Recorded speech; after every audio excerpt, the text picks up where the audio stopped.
یہ چیزیں سوچنے لگ گیا، اور پھر اچانک اس کے سر میں شدید درد شروع ہو گیا۔ اس نے کے لشکر میں کیونکہ بہت سارے حکیم اور ڈاکٹر موجود تھے، سب اپنا اپنا علاج معالجہ کرنے لگ گئے، لیکن سر کا درد تھا کہ طبہ حمیری کے ختم ہی نہیں ہو رہا تھا۔ پھر کسی عالم نے پوچھا، اے طبہ حمیری، کیا تم نے کہیں یہ تو نہیں سوچ لیا کہ میں خانہ کعبہ کو مسمار کروں گا؟ طبہ حمیری کہنے لگا، ہاں میں نے سوچا ہے۔ تو علماء نے اس کو کہا کہ تم اس خانہ کعبہ کا جو رب ہے، جو اس کا خدا ہے،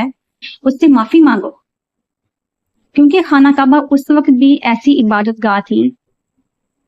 کہ کافر جو تھے، مکہ کے کافر بھی جو تھے، وہ خانہ کعبہ کی بہت تعظیم کرتے تھے۔ تو سب علماء نے جب کہا تو طبہ حمیری نے اللہ تعالیٰ سے معافی مانگی، اور اللہ تعالیٰ کا ایک نیک بندہ بن گیا، اور کہنے لگا کہ میں نے ذرا سی سوچ میرے دل میں آئی ہے کہ میں اس گھر کو مسمار کر دوں گا، تو اس گھر کے مالک نے میرے سر میں اتنا شدید درد کیا کہ میری زندگی بدل گئی۔ وہ اللہ پہ پکا یقین کرنے لگ گیا، اور اس نے یقین کے ساتھ خانہ کعبہ گیا، جا کے اس کا طواف کیا۔ لوگوں نے اس کو طریقہ بتایا کہ یہ لوگ اس کا طواف کرتے ہیں، اس نے طواف کیا، اور اس کے بعد خانہ کعبہ کی عظمت کو جانتے ہوئے اس نے اپنے لشکر میں حکم دیا کہ خانہ کعبہ کی چوڑائی، لمبائی اور اونچائی ساری چیزوں کو دیکھو، اور اس کے لیے ایک بہت بڑا غلاف بنائے۔ تو خانہ کعبہ کے اوپر آج آپ دیکھتے ہیں کہ غلاف چڑھا ہوا ہے۔ تو خانہ کعبہ پہ سب سے پہلا غلاف جو ہے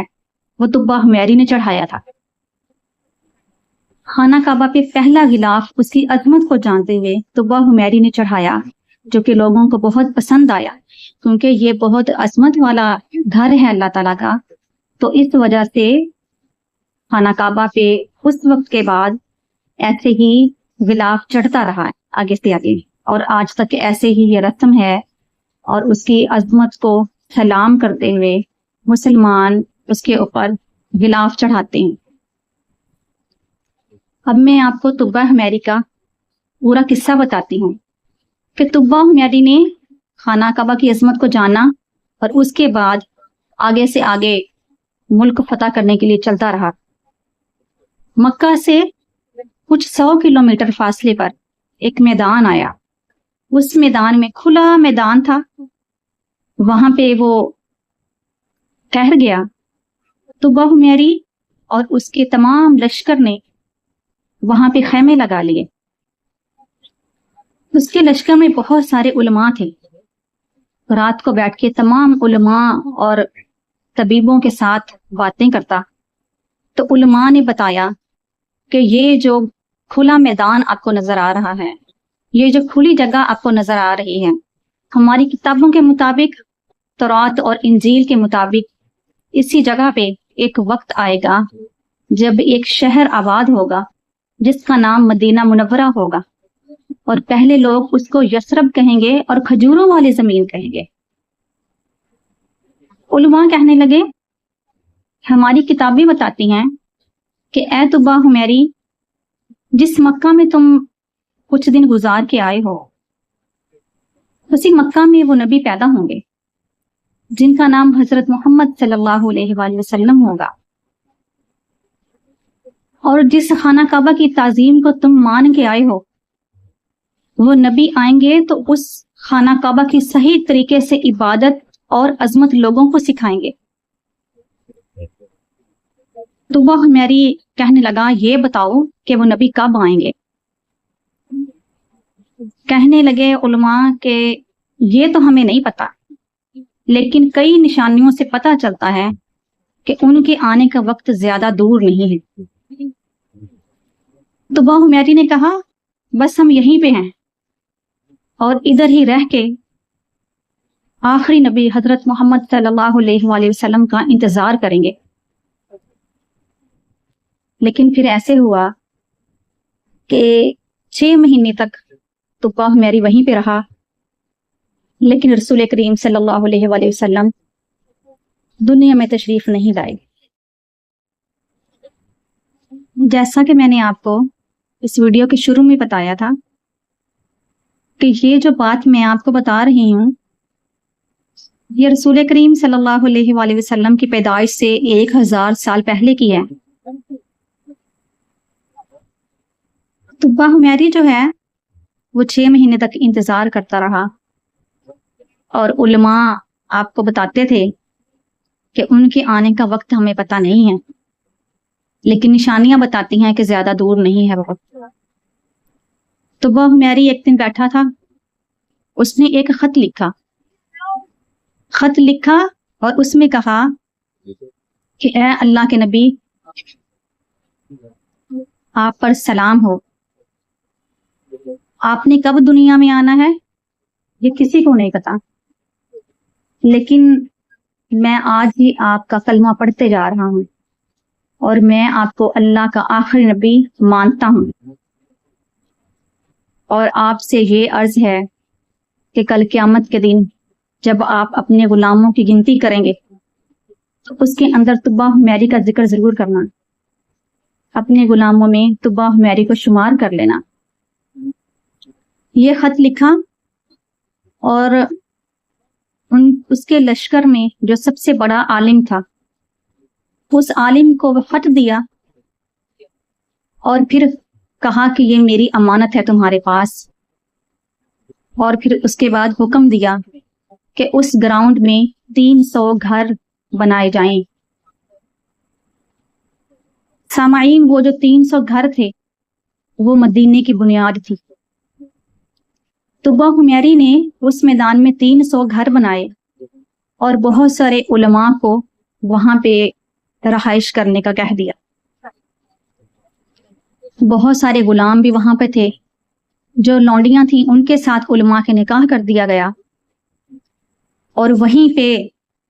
ان کو کہا کہ آپ لوگوں نے ادھر ہی رہنا ہے۔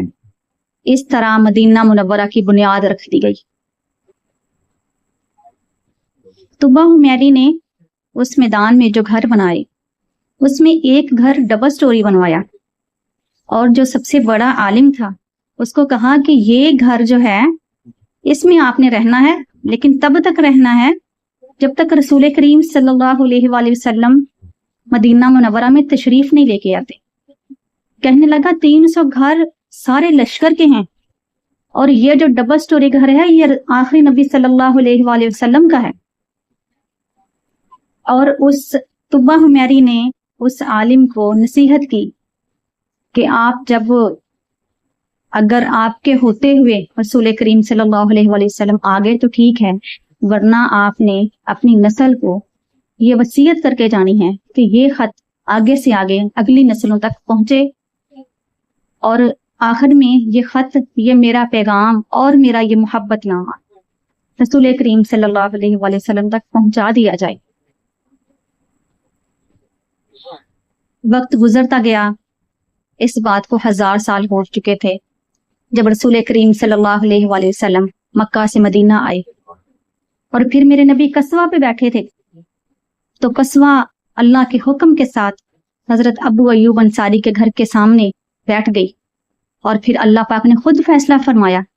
کہ رسول کریم صلی اللہ علیہ وآلہ وسلم حضرت ابو ایوب انصاری کے گھر ٹھہریں گے۔ جب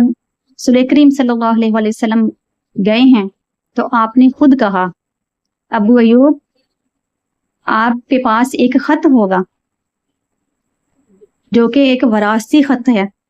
اور نسل در نسل آپ تک پہنچا ہے جو میرے نام ہے۔ ابو ایوب انصاری کہنے لگے، جی ہاں، آپ کا خط میرے پاس موجود ہے، اور مجھے میرے باپ دادا وصیت کر کے گئے تھے کہ جب اگر نبی کریم صلی اللہ علیہ وآلہ وسلم جب بھی مدینہ میں آئیں، تمہاری زندگی میں آئیں تو ان تک پہنچا دینا، تمہاری زندگی میں نہ آئیں تو اپنی اولاد کو وصیت کر کے جانا اور یہ خط اپنی اولاد کے سپرد کر جانا۔ ابو ایوب انصاری بڑے خوش تھے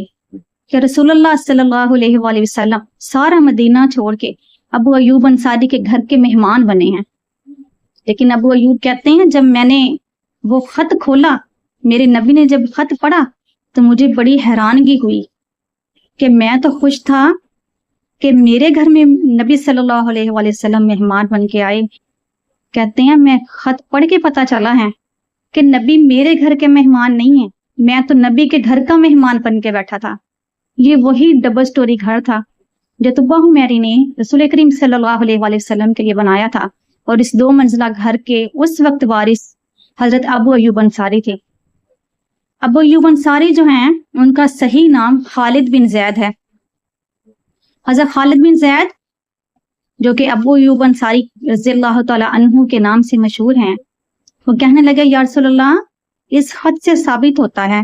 یہ گھر آپ کا ہے, آپ اس گھر میں رہیے, میں کہیں اور گھر بنا لوں گا. لیکن رسول کریم صلی اللہ علیہ وآلہ وسلم نے ان سے کہا نہیں ابو ایوب, اس گھر میں صدیوں سے آپ رہ رہے ہیں, میں کچھ عرصہ ادھر ضرور رہوں گا, اور جب میرے اپنا گھر بن جائے گا تو میں اپنے گھر چلا جاؤں گا. حضرت ابو ایوب انصاری کے گھر رسول کریم صلی اللہ علیہ وآلہ وسلم 6 مہینے تک رہے. اس کے بعد آپ کا اپنا گھر بن گیا اور رسول کریم صلی اللہ علیہ وآلہ وسلم اپنے گھر تشریف لے گئے.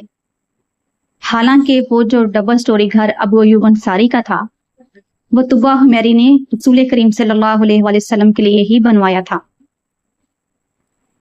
اور آپ کو خط کے ذریعے اور اللہ تعالیٰ کے وحی کے ذریعے اس بات کا پتہ چل گیا تھا. تو 6 مہینے ابو ایوب انصاری کے گھر رہے. اس کے بعد جب اپنے گھر چلے گئے تو روز کھانا بنا کے بچوں کو کہتے ابو ایوب انصاری کے گھر دے کے آؤ. 6 مہینے تک ان کے گھر سے کھانا کھایا تھا, اور خود بھی 6 مہینے تک حضرت ابو ایوب انصاری کے گھر کھانا بھیجتے رہے, کیونکہ میرے نبی کا طریقہ تھا کہ اگر کوئی ان پہ احسان کرتا تو رسول کریم صلی اللہ علیہ وآلہ وسلم اس شخص سے بڑھ کے اس پہ احسان کیا کرتے تھے. اللہ تعالیٰ سے دعا ہے اللہ ہم سب کو عمل کی توفیق عطا فرمائے. وما علینا الا البلاغ المبین.